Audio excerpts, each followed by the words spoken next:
What's up, everybody? I'm John Middlekauff. You know what I need you to do. Subscribe to our YouTube channel. We got content for days reacting to every NFL game all the time, every single day. Subscribe, like the videos. Let's go. Okay, let's do a little Middlekauff Mailbag. At John Middlekauff is the Instagram. Fire in those DMs, questions here on the show. Just fire into my DMs. This was one I was supposed to do last week, but my voice was just giving out. So I think I battled back enough. We will answer your questions here. We'll start with Brandon. Short and simple. In your opinion, what is the most devastating moment in sports history? What is the worst decision you've ever seen? As a Seahawks fan, I think you know what my answer would be. I would say devastating moment in sports history, the Malcolm Butler game for the Super Bowl. I mean, you were part of it. It's hard to top that. I was thinking last night watching Tyrese Halliburton. I was on a treadmill here at the hotel trying to get a good little sweat on, and my jaw hit the floor. Because when he starts banging on the floor and then they show the replay and you see that kind of explosion, you tear an Achilles in the Malcolm Butler thing that ended the Super Bowl. So it's hard to top that. Like if you had torn your Achilles with 5 minutes left of a tie game and you have 20, 10, and 10, it would have been worse. But it looked like the Pacers could win that game. And their star player tears his Achilles. It was crazy that the game was even close. So that was... So there's been some injuries. You know, Dre Greenlaw popped his Achilles. But when you just think about devastating games, I don't think anything tops the Malcolm Butler situation. If you wanted a slow bleed 28-3, it's pretty tough. That'll be hard to overcome. 28-3 second half against the Dynasty. Because it's part of who you're playing, right? So when Malcolm Butler picks you off, you're going to go back-to-back Super Bowls against Belichick and Brady. What makes Eli and Tom Coughlin so legendary is they beat those two guys. Like, they were the team that took down the undefeated Pats. So, part of it's who you beat. Mike Vrabel recently said, these next 5 weeks are the most important of the offseason. And it had me thinking, how many players better put in the work before training camp or else they might get the axe?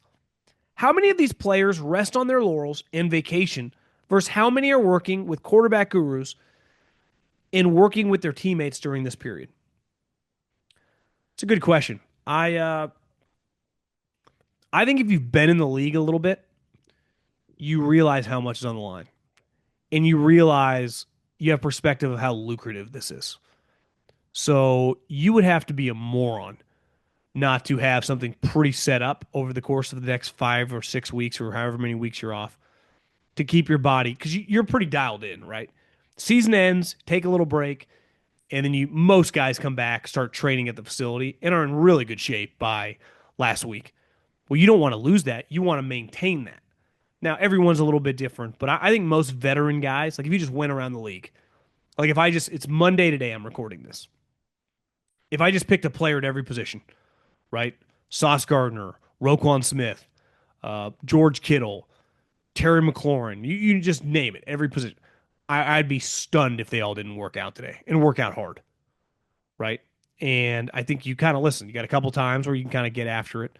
4th of July weekend, maybe if you're married, vacation. But these guys, they're not dumb.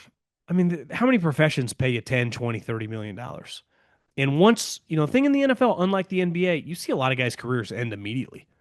And a lot of these guys, some of these guys I just listed weren't all top 5, 10 picks. So if I'm a 4th rounder and I go on to be a multimillionaire, I watch first rounders, guys I was drafted in the class with, out of the league. I watch these guys at home. They don't work in football anymore. Where I think guys can get humbled is the youth. So if I'm a rookie, I've always had, when I played Alabama, when I play at Texas, when I play at Ohio State, when I play at Michigan, I don't really leave campus all summer, maybe for a week. And now it's on me. So luckily, it's like, trust me, I know with my metabolism, when you're young, you can get away with it. But veterans can't. But I also think veterans know. I know you're not high on Shedeur. How does an unbiased observer not see all the major red flags when he comes with Colin is usually against just a backwards hat at the podium, but thinks Shedeur is mature even though he's an arrogant? Not trying to pin you and Colin against each other, but was wondering what you thought. Well, I talked about his speeding last week. That I, in my overall take, was these cars in 2025 go a lot faster than they ever have. And going 90, 100 miles an hour is a much smoother ride than it would have been. If you got caught in 1997 going 105 miles an hour in a Ford Explorer, like you knew you were hauling ass. If you're doing 100 miles an hour in a turbocharged Ram truck, you might not even be paying attention. Now, when I gave my take on that last week, I didn't realize he had been pulled over multiple times and was in trouble for the unpaid tickets. Now, I would also be a hypocrite. I used to get parking tickets in college and never pay them. It's like an FU to the system, but they would just go to my parents' house, and my dad wanted to kill me. So I think sometimes when you're young, you can be just naive and not pay attention. But once you get pulled over and you're the quarterback, I think you should be pretty dialed and like, yeah, maybe I do need to slow it down. That's where it's like my original take was just thinking that he had been pulled over once, he'd been pulled over twice. Um, Not ideal. And it also shows you like he's a fifth round pick. This isn't a story for most guys. Like if Will Howard gets pulled over, or people talking about it? This guy's lightning rods probably. He's a polarizing. He's just he's a headline. It's kind of like whether he's good or bad. Like Bronny, anything Bronny James did. It's like Bronny James had a taco. Front page ESPN.com. Like it's kind of going to be Shedeur. Shedeur's not going to be covered like most fifth rounders. Shedeur's going to be covered like he was a top 10 pick, especially once training camp starts. In an NFL scouting department, are there certain people that specialize in specific positions? For example, are there a small group of guys that focus solely on scouting wideouts and others that have more knowledge about the offensive and defensive lines? Follow up question. What position group did you feel you did the best? No, like if you are, the college scouting director or you do the SEC or the Big Ten, you evaluate every player in your region. So if you're the college scouting director, during the season, you're writing up all the top 4 or 5 round guys, and you get to the later guys as the offseason goes. If I have, like, I'm in LA right now, like the year that I did the West Coast, I had basically the Pac 12, the Mountain West, Colorado, and El Paso, I think. Any player, any position that was draft eligible and draftable was my responsibility. So even if, scouting certain positions or players is more difficult than others, um, you have to learn to do it all. Now, when there are individuals like I think Howie has used Jason Kelsey before, he would just give Jason Kelsey some offensive linemen, right? And he would let him focus and give his 2 cents on what he thinks of the offensive lineman class. There are individual situations like that, but any pure, like legitimate executive or scout is typically entrusted with doing his entire area, whoever's given to him. So it's not, you don't specialize in a position. I would say this: when you work in certain organizations, you become better at evaluating certain positions. Like in my experience, I worked at Fresno State. We had a bunch of NFL wide receivers and an NFL running back and NFL quarterbacks and NFL offensive linemen. So I felt really good about offense. And then I went to the Eagles. Michael Vick, Brent Selleck, Shady McCoy, Jeremy Maclin, Deshaun Jackson, Jason Avant, like Jason Peters, Jason Kelsey. You kind of see what high, defensive guys. I didn't work for the Steelers or the Ravens. So it gives you a little bit, if you work for the Ravens, you're probably going to get pretty good at evaluating defense. If you work for Andy Reid, you're going to get pretty good at evaluating offense. It depends who, people that work for Saban forever, like they were good at evaluating offense or defense. And then as time changed, they got good at offense too. But you kind of have to figure it out. I mean, I wouldn't feel best about anything in the secondary. I think DB in general, safety and corner is difficult. But I would say the thing I know the least of when it comes to the sport of football would just be especially now that I'm out of it, like I'm not dialed in on like this is could bang out every coverage like a coach. When you're in it, you're a little more in tune to that stuff. And it does matter because when you're evaluating someone, you can't be like, well, he's not a great man-to-man guy. It's like, well, he's not even being asked to do that. So you kind of gotta know some defense to truly evaluate the DB position. That's where at linebacker and defensive line, there's so much stuff at the point of attack that even if you don't know all the defensive responsibilities, you can evaluate a pass rusher or a linebacker, pretty easily without knowing the playbook. Pro golfers drive for show and putt for dough. The easiest shot for you to make some dough? Betting on this week's tournament at DraftKings Sportsbook. From the opening round to live on Sunday, DraftKings Sportsbook has you covered with live betting and player props. I'll give you something. We got the Rocket Mortgage Classic this weekend, the up in Detroit, and Colin Cowherd is currently the betting favorite. But how about Cam Young? You get it plus 2,800. That's bet $100 to win 2,800, and you can also get him 5-1 to top 5, plus 260 to top 10. The other thing that's great about golf, you can bet on guys to top 10 to top 20. Don't even need them to win the tournament. So if you want to get in on the action, I highly recommend it. And here's something for our first timers. New DraftKings customers can bet $5 to win 150 in bonus bets instantly. Download the DraftKings Sportsbook app now. Use the code JOHN. That's code JOHN for new customers to get 150 in bonus bets instantly when you bet just $5. Only on DraftKings. The crown is yours. I'm a big Patriot fan and have a lot of belief in Drake May. When do you think Vrabel and May will be able to compete with Buffalo in the division and make a run at the playoffs? Also will be in Scottsdale in early July. Was wondering the best areas to visit. It's a good question. Visit all. It's hot. I'll tell you this. Bring your swim shorts. It's going to be warm. I think you guys can make the playoffs this year. I think you can make the playoffs this year. I understand he gets a lot of hype, but there'd be a lot of pressure on Drake May. It's a big difference between just losing in these games, playing games that don't matter, and games that do matter. But clearly, a lot of people in the league are high on him. The coach took the job because he's high on him. I think Josh is perfectly suited to be a coordinator, clearly. And I just think your schedule sucks. I also think your division sucks.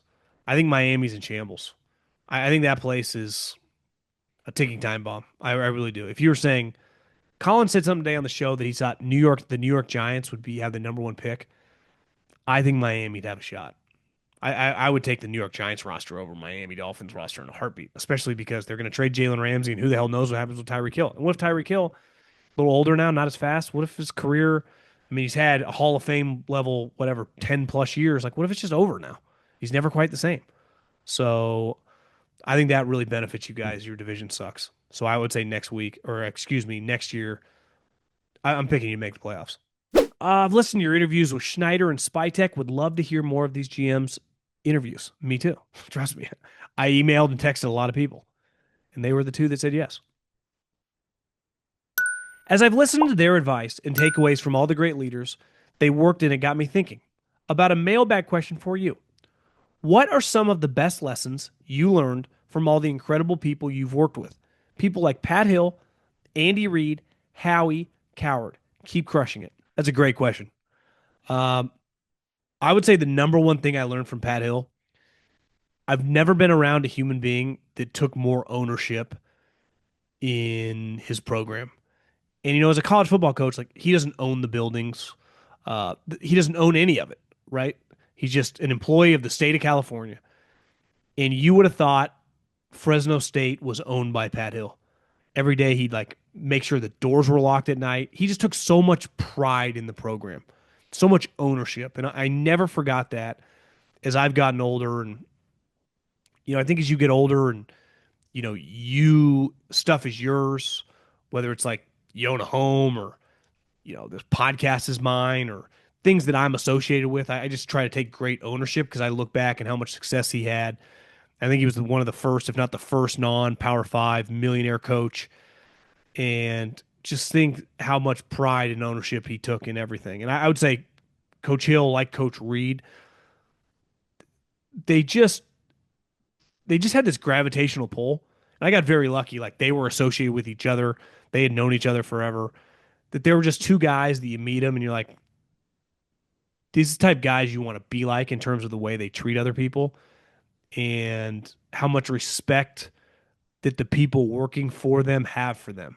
It doesn't mean they agree with everything they do, but leadership and listen, it's something I'm fascinated by, and obviously working in the football world forever, and you know covering sports and football and watching it from afar. Something we talk about a lot, especially with quarterbacks. But some this we talked about instincts with play callers, like some guys have it or not. I think it's kind of like that with leadership and coaches. And Pat Hill and Andy Reid just have it, like whatever that is. Like they were just natural at the head of the table, being the boss, and that's not something you can teach. And obviously Andy, uh, just just an incredible human being. I mean, just I think him and Coach Hill both have this. Just be nice to people. Just treat people well. Some people are going to disagree. You're going to have, especially in a public job like this, you're going to have some your moments. But just treat people well. One thing with Howie, he was relentless. I mean, he still is. I know people that still work for him. Just a relentless pursuit of just like the grind. How do we get better? What do we do? Are we every single rock are we looking under? What can we make a move to get? Is this guy better than what we got? And there's a balance as you get an established team like they have now, but because you can't just you know cut everybody when some guy. It's just it gets a little more complicated, but he's just a relentless pursuer of the business, and his ability to interact with from agents to media to other GMs. Uh, I would say second to none. He's obviously really smart, but I would say when I think Howie and being around Howie, and still when I see him at a combine or whatever day, just aggression. Hungry dogs eat first. That's what something we used to say at Fresno State, but it's true. And that motherfucker is hungry. He's got a couple Super Bowls. He makes a bunch of money. He's been to another Super Bowl. Like he's pretty well accomplished. Most people consider him, if not the best, one of the best GMs in the league.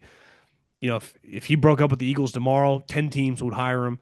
And he works like it's his first year on the job. He's just kind of a I don't know. He's just grinder.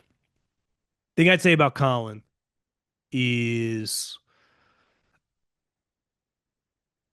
think about it. He's, I don't know, 60 years old. He's got to the top of the mountaintop in his profession.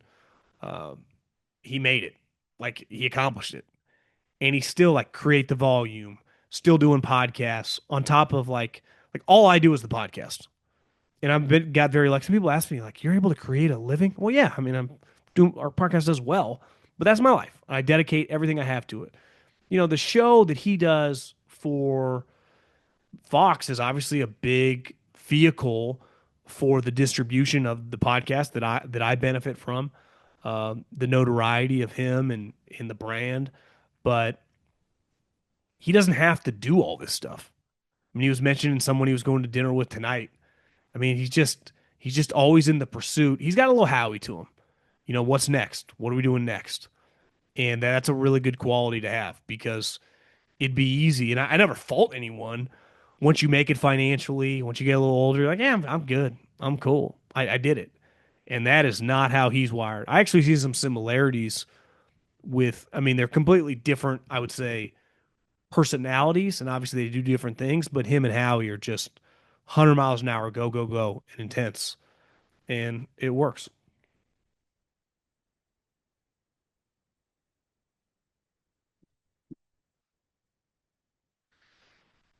Hey, John, on a serious note, since I can tell you're based on listening to your pods. I've had a couple people say you're based. I had to Google that. Shows you how out of the loop I am with some of these new terms. I didn't know what that meant. I guess, to my knowledge, looking it up means like unapologetic about your opinions or something. I'm 33 and I lost my father in 2022 unexpectedly. He was my best friend, Rock. Always knew what to say, when to say it, and to ease my mind. The only reason I got into football and eventually loved the Bills was because of him. The last time I ever saw him was the 13-second game that was devastating enough. God, that was bad. My question is this: if you feel comfortable, do you mind explaining your situation and what you went through in detail you want to share? I can tell that you have a good amount of guys in their 20s or listening to their pod. All of our situations are different. However, based on the questions you receive that aren't football related, I can tell you value and look up to have to say you are relatable, authentic, blah, blah, blah. I guess are you just asking me to share my situation of losing my father? Uh, I remember hearing this a long time ago, and it does ring true. I think Scott Van Pelt, it's when I heard say it, is that you never truly become a man until your dad passes away, and it is true. Um, it's not easy. I lost most of my grandparents relatively young, so some people I had friends that hadn't lost any family members really up until they got to like their mid to late 30s, even grandparents. So you see death early on, but it's a lot different when you lose a parent, especially a father. My dad was pretty old school. Like there was no like hugging and kissing in my family. I know some people. I'm sure I'll do that with my children. So it was we're not much talking about feelings in the sense of hey, uh, how am I trying to explain this? Turns out he was sick for a while, and I didn't know. Now I knew because he was off. He just was sounded like a different person. He was losing a bunch of weight. Uh, but it's not like he announced like I have cancer and I'm in trouble because I don't even think he knew. He might have, he might not have. And then he started getting really sick, and I got a call. I'm trying to remember one night something had happened, and he was in the hospital. Thinking it was like maybe a checkup. Old guy. My dad had me a little later in life. Like I think he was 42, so this is like in his mid 70s. And mom's like, you should probably come to the hospital. And I went to the hospital, and it turns out that cancer had spread all over his body, and he was basically on life support. And it was like, man. Now, the I would say the year lead up to his death, he had shown it had just he had just deteriorated. It just didn't quite feel like the same guy. And there are people. My brother was working with him um, at the time, and it was just different. He just wasn't the same. I used to talk to him once I left to college. I mean, forever. I wouldn't say every day, but I talked to him a lot. He'd call me all the time. I wouldn't hear from him, and I just don't know if he didn't have the energy. He just wasn't all there. Maybe he knew inside. Uh, I don't know if he threw up the white flag. He came from a generation they weren't huge on like doctors because it was like showing weakness. Um, but yeah, I don't know what else to say beside you go there. He had been in poor health, but it's different when you show up at the hospital and they say, yeah, he's on life support. And you've heard that term. And you're like, wait, what does that mean? They're like, yeah, if we pulled the plug right now, he could not live on his own. Like, what? And then my mom, like me and my brother were there. This is probably 2018. So Jeff's 28. I'm 33. My mom's like, well, I can't do it. Well, someone's got to do it. He's not, I mean, he's alive, but he's not really alive. So it happened fast. It happened fast, but it didn't really, like, I had to kind of like a year realizing like something's just way off. So I don't know if I could mentally wrap around that like he's just getting old. He's getting a little sick. He doesn't quite realize it. I don't know. It was tough, and then it's just over. So it's just I think any piece of advice I would give to someone who has their parents around, whether they're 50, 60, 70, however old they are, however old you are, once you get to a certain age and that relationship no longer is like, you're living under their roof and, it's more of just, it's almost you become a peer, like you share your lives together with them. And what's weird is they get older, sometimes you help them out as they helped you out most of your life, is really just value the time that you have with your family because it's going to come, but you have no clue when that date is. And if you're 30 years old and your parents are 60 and 62, you might have 20 more great, awesome years. And that they're going to see your children. It's going to be sweet. And something unexpected could happen. Someone gets sick, someone get in an accident, and it could end tomorrow. So anytime you get a chance, because once it's over, there's no, God, I wish I could do this again with my dad. I mean, I remember watching during Christmas break, Jimmy Garoppolo had just been traded to the Niners and they were playing the Jags and Jimmy lit him up. I remember my dad wasn't quite even the same then. I think he lived another, what would have been a couple more months after that, but I remember being on the couch at my parents' house. Sucks. Huge Niner fan. Born and raised in the Bay. Any interesting takes on Shanahan? Obviously, he's top five offensive head coach in the NFL. However, I can't help but feel like play calling has been very scripted and the lack of ability in game time adjustments. Because of this, the margin for error can be slim. As in, everything in the game plan goes right, they'll win. If 10 to 20% of his plays don't work as expected, they end up in a close game against a team that they should destroy or lose to a good team they could easily beat. Will they get back to the NFC Championship form this year? I do think we hear this a lot about coaches. I was watching on the plane right before the plane was taking off, and I was like scrolling around YouTube. I saw this clip of Spags talking to the Kelsey brothers, and he was talking about all of his years around Andy, just about how different the offense is now from when he showed up with the Philadelphia Eagles in 1999. He was on that original staff to what they do now in practice, how different the concepts are. And Andy's always willing to adapt. Andy Reid got his start in the NFL with Holmgren, West Coast offense, and he's changed his offense over the years to different stuff. Now, Kyle's offense is never going to dramatically change. Like Coach Reid's is always going to be around the pass. Kyle's is always going to be, uh, I would say, predicated on the run. But you do have to look back and adapt and say, how can we change things? And Jay Gruden said to me this last year is he thinks their pure drop back passing game sucks. It's because Kyle doesn't want a drop back pass game. Like it's 2025 in the NFL. I'm sorry, guys, we got to drop back and pass. You're paying a quarterback now $50 million a year who can throw the ball.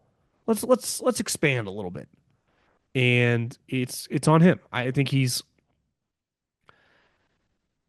I admire a lot what Kyle stands for. Wants to shove the ball down your throat in the run game. He values defense. He values defensive linemen, but for some weird reason, he doesn't really value offensive linemen. He's admitted it. They will take skill guys over offensive linemen. Now, if you give him Trent Williams, they'll take Trent Williams. Most guys aren't Trent Williams. We should be taking guards and centers and backup tackles multiple times every draft. This game's won and lost in the trenches. Just take O and D linemen. If anything, Kyle should be able to create skill guys, but he actually views it the other way. I can create offensive linemen. So that would be my one philosophical difference with the guy is the way he looks at offensive linemen. It's like I do think that what his dad was able to do back in the 90s, the league's a lot different. Good teams back then might have had like two good defensive linemen. There are some teams now, all four defensive linemen can pass rush. So if you have some shitty ass guard, he's going to get smoked. I'd say NFC Championship seems a little bold, but I do think that they could make the playoffs. Schedules might have the easiest schedule in the league. I think statistically they do. And it's one of those that like, because some people always push back, like don't try to overreact to schedule in the summer. True, because you could have the Ravens on the schedule, and if Lamar Jackson rolled his ankle the game before and he misses, it's a lot different game. Niners ain't playing the Ravens. Niners are playing a lot of the Jags and the Titans and the Colts and the Saints.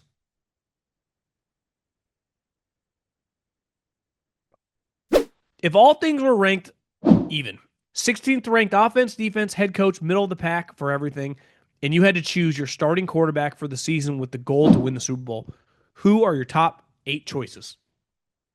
I would go Mahomes. I would go Josh Allen, and I would go Lamar Jackson. Would be my easy first 3 decisions. Uh, people say that I don't mention Burrow enough. I would take Burrow 4th out of that group. I think Burrow's awesome. But I think in these type scenarios, I would take a little bit more mobile guys. I would go Herbert 5. I would go, Stafford's a little older now. The one thing Jalen Hurts gives me is the running element, but who his coach is kind of matters. That's the thing with certain quarterbacks, like what they do kind of matters. Like you couldn't, if I put Jalen Hurts with Kyle Shanahan, it would not work. I mean, it's not going to work. So I think what scheme you're running matters. Now, could that coach play it? Uh, Stafford's a little older. CJ Stroud, I'm still high on. Rough little year. If the offensive line's not great, can be humbled quick. I think Jaden Daniels have to be a pretty hot pick right now. Goff, if the offensive line sucks, like he's in trouble because he can't fucking move. The Goff and the what Kirk Cousins was 4 or 5 years ago. You give them bad offensive line, they're sitting duck. They can't move. So I just think what I think is great about the league right now is once you get past. So I go Mahomes, Josh, Lamar, Burrow, Herbert, Jaden. I'll go CJ, my guy Purdy. Uh, who am I missing? I'm in Los Angeles. Stafford, Baker. If Justin Fields doesn't work out for the Jets, what do you think is next for him? Career backup, gadget quarterback, new position, exit the NFL to be a commentator? It's a good question. I would imagine if this year goes really bad, he won't be the quarterback for the Jets next year. And then he's just going to be a backup, which he played it perfectly, right? He was a starter, made a bunch of money because he was a top 15 pick. Then he went to the Steelers, got benched, but people are like, should he have been benched? And it was such a weird situation that some team is so desperate and they wanted to get rid of Aaron Rodgers so bad. They're like, here's $40 million, 30 of it guaranteed. You're like, what? What are we doing here? So now you got Rodgers, or excuse me, now you got Fields of the Jets. That's going to be a disaster. It's not going to work. I promise you this. It is not going to work. I like Justin Fields. Seems like a great fucking guy. Honestly, wired like a backup in terms of clearly a high character guy, team first guy. I just don't think he's good enough to be a starting quarterback. And I don't think the Jets, first time head coach, I think it's going to be weird. But good for him to get some money. Big fan. You've been a big inspiration for me. Two-part question. You've talked about quite a bit on how you didn't think about not being married for so many years and didn't care. I'm now 30 and pretty much all my friends are married except for me. Have a really good career and a good life friend group, but feel like I'm an outlier because I'm the only single one left. Any advice there? Football related question. What's the floor ceiling for the Steelers? Any hope Rodgers goes Montana Chiefs mode and leads us to the AFC Championship game? I would say one thing that helped me, if I'm being completely honest, about my late 20s, even early mid 30s, I wasn't crazy social. I was working a lot. My life balance was skewing like pretty out of whack. So I wasn't around it that often of just being around my friends and their wives and their girlfriends and feeling out of the loop that much, I guess. So it's also easy for me to be like, yeah, I didn't care. I wasn't inundated with it on a weekly basis. I was around it enough where it's like, yeah, I would like that. But I was dead set on I'm not going to be do something that I don't want to do just because a bunch of other people do it. I was never going to do that. And I didn't do that. So I think you just got to realize like, what are you going to do? Just get married to get married? You're 30. That means you're really, really young. Just got a good career going. You got good people around your life. You sometimes just got to, I'm not the most religious guy, but just feel like everything's going to work out because there are things in your life that are out of your control. And you look back, I mean, if I would have said 10 years ago what my life would be, I don't know if I would have believed it. So you just don't know how it's going to work. And I don't really know the dating scene in terms of like internet dating, DMs, however you're meeting people. I would just say actively date, actively try to meet people, be in the right headspace. And I'm also a believer as you attract what you want. So when you are really serious and like want to, get into a serious relationship, you'll attract it. If, successful men, if you're doing well in life, you're going to be okay. Like you age well. I'll promise you that.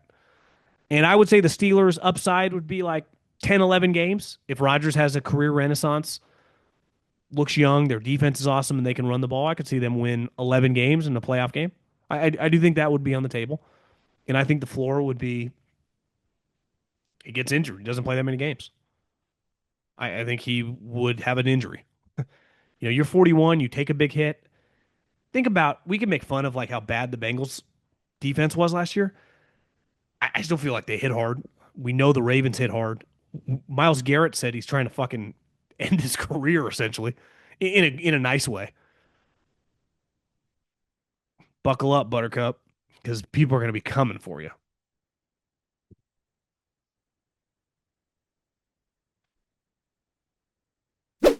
A year back, you mentioned Arizona and thought it was really scenic. Do you recall the name of the lake? I've been to Arizona once for my bachelor party to Scottsdale and Sedona and was a big fan of the desert geography and the mountains in the northern part of the state, along with the lake. Any cities in northern Arizona you would recommend? Prescott, Flagstaff. I have not been to Prescott.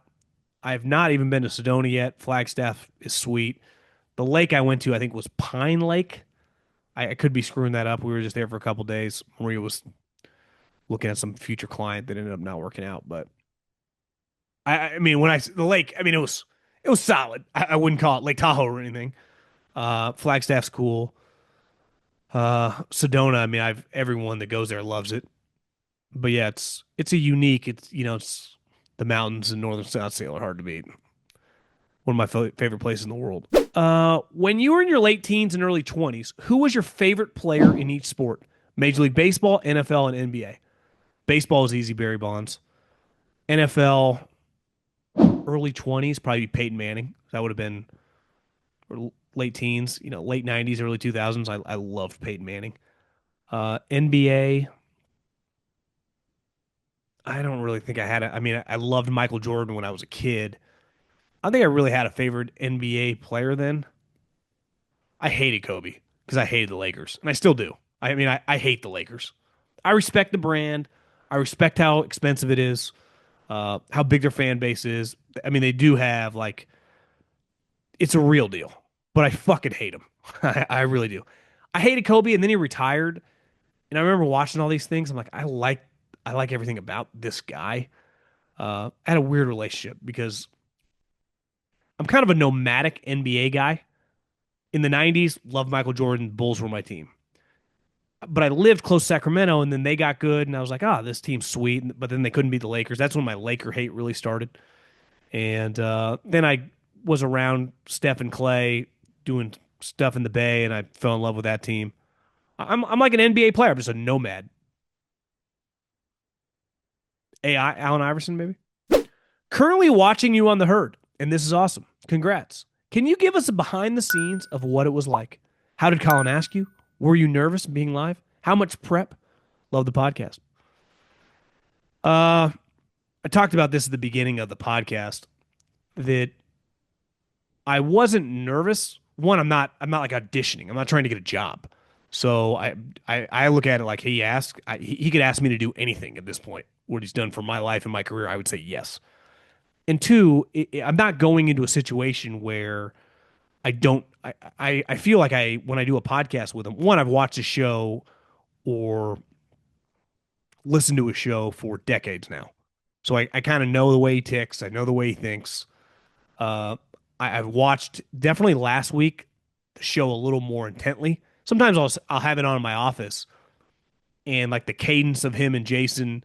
Like today, it was about I'm sitting in Jason's seat, so I got to know like when I'm supposed to talk, and you have people helping you out. It wasn't that intense because you have a lot of help. You have people that kind of tell you what you're doing. And I've done television. When I first started in the Bay Area, I started doing television in like local TV. So I've had earpieces in. I've been in a button-up shirt with some makeup on my head, sitting on a studio. So it's not like something I've never done. And then my chemistry or just working with Colin. I mean, think how many shows we've done now the last 3 or 4 years for the volume on Sundays. I would imagine 100 plus podcasts with him.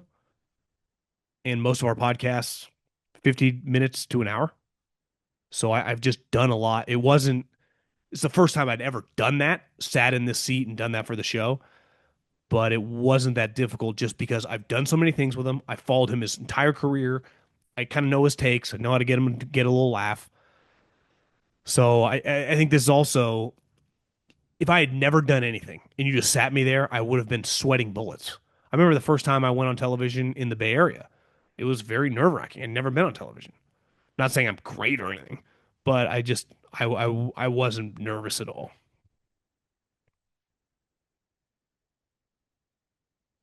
End of the day, I'm a podcaster. Like this is my job, and I love it. I feel very, very fortunate I'm able to do it. In a weird way, there's not as much pressure when you do this, right? Like I'm just in a hotel room right now recording this, and this is how I pay my bills. But when you do this every single day, especially me, it's just me in front of a mic most of the time. Every once in a while we have, John Schneider, John Spytek, no big deal. But Joe Klatt hit me back, said he was just super busy, but we'll get him on. I got a couple other guys that said they'll come on. But you just get used to doing this. So you just feel pretty comfortable with a mic and looking at yourself and talking. So it's one of those situations where they say this a lot in any line of work, the reps, the reps, the reps. It does matter. The more reps you do at something, the more comfortable you're doing. I saw Keegan Bradley. We'll have a Go Low podcast tomorrow. He won the tournament yesterday, and he knocked out Tommy Fleetwood on the 18th hole. And he said in the 18th hole, he hit a shot. He knocked it like 6, 7 feet. And he said, I've hit that exact same shot on the range 100,000 times. So when I stepped over the shot, I'm very comfortable doing it. I've done it 100,000 times. And when people ask me all the time, like, hey, I want to get into podcasting, I want to get into this, you just got to start because even when you're doing it, and I've done a lot of podcasts. I had another podcast as well, and I've done this podcast before we got on the volume that people didn't listen to, maybe people didn't see. But those reps and putting together a show and talking and just being there by yourself and having to do the content and having to create something semi-interesting, even if 20 people, whether 20 people are listening, 20,000 people are listening, 200,000 people are listening, or today hundreds of thousands of people are watching. Like every rep builds you up to a position where you can sit in the seat and just like do it. If I had to talk to Tom Brady tomorrow, right? And you just had to sit down with Tom Brady for an hour, do an interview. Would I be a little intimidated? Sure. Tom Brady, never met the guy. But would I be pretty comfortable after a couple questions in? Yeah, because this is what you do. So I think you get a situation like that. And again, I look at it like I'm doing him, he's doing me a favor by everything he's done for me. So when he asks me to do something, my first answer is yes. And it's not even like, how much I'm getting paid. I don't know. Like, yeah, have this guy email me. You need me to buy my plane flight. I would have paid to come here. I would have paid to fly out here and to put myself out of a hotel just to what I feel I owe the guy for what he's done for my life. Instead, they're putting me at the front of the bird. It's like, God, he's living pretty nice in Delta. I never fly Delta Airlines. But when you do, you're like, oh, that's pretty nice. Well, I'll talk about it on Fugazi Friday. I wrote this down. Plane Wi-Fi, man. The best Wi-Fi I've ever had on a plane was JSX because I used Starlink and the Wi-Fi was elite. These other planes, you talk about a Fugazi. Okay, last question. Big fan of the pod. I just wanted to get your take on the Kevin Durant being traded to the Rockets. You know what's funny and it's sad. I mean, I mentioned this today with Colin. I grew up 20, 25 minutes away from Arco Arena where the Sacramento Kings played. And when I was in junior high, high school, they got really good and it became a really big deal. And when you have a team in a smaller town, the Bay Area has obviously the Warriors, but they had the Giants, the A's, the Raiders, the Niners. There's a lot going on. Look at LA. You get some of these markets where there's just so many teams. When you have a place like Oklahoma City or Sacramento with their basketball team, it's a really, really big deal. And I remember looking back on the devastation when Sac couldn't get over the hump against the Lakers. It was like it hurt the town. And looking back, they never recovered. But I do appreciate smaller markets in these situations. And sometimes as a smaller market, you get lucky. Like the Warriors, or excuse me, the Warriors are not a small market. They used to be a low budget team, but they're not a small market team. They're a big market. I mean, they've turned into like I would say the Northern California version of the Lakers, but that's Steph Curry. The Lakers brand is bigger than the Warriors brand, but you know what I mean. And the Kings got Chris Webber traded to them in the late 90s when he got caught getting high in a parking lot or something, and the Wizards just punted on him. When Tyrese Halliburton tore his Achilles in whatever, 5, 7 minutes into the game, Pacers are a little lucky that he's on their team. The Kings are such a fucking joke. They just traded to him. Tears Achilles, not only does it devastate because you can't win the NBA championship, but that could change the course of his career.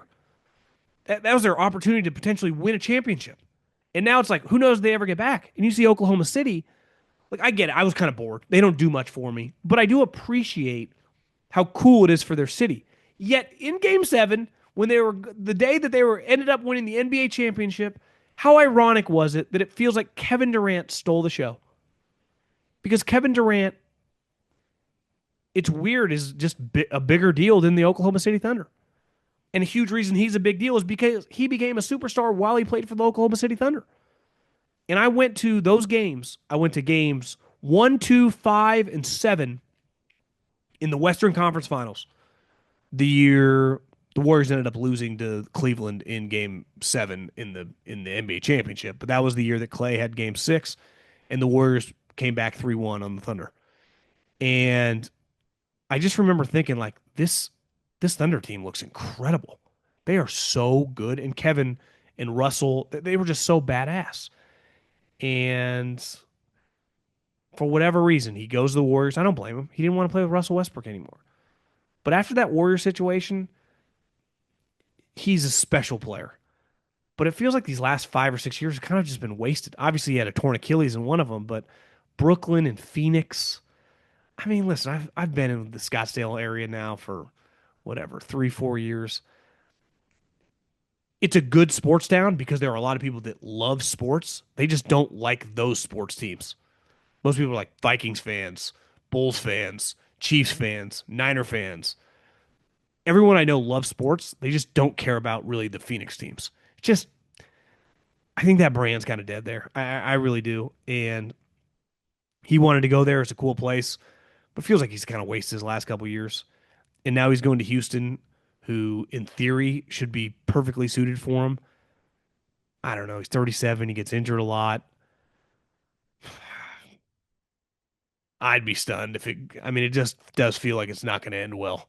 He's made a lot of money. I know he always says, I love to hoop. I love to hoop. It's like, well, do you really? Like, or do you just like to hoop your way? Because some of your ideas, I think he's got great ideas. Like some people, like he's creatively great once the basketball's in his hands. But like when he becomes the GM of himself, like where should I play? Who should I play with? What should I do? I think that's where he needs people in his life to be like, yeah, it's like the director, like when a guy's like banging out a record, be like, yeah, I think those 3 songs should not make the album. I'd put those 2 songs. He doesn't have that guy. Because everyone's working for him. He's got a bunch of people just telling him, oh yeah, Kevin, great idea. Oh, hell yeah, Kevin. I think they just got in the spot of like,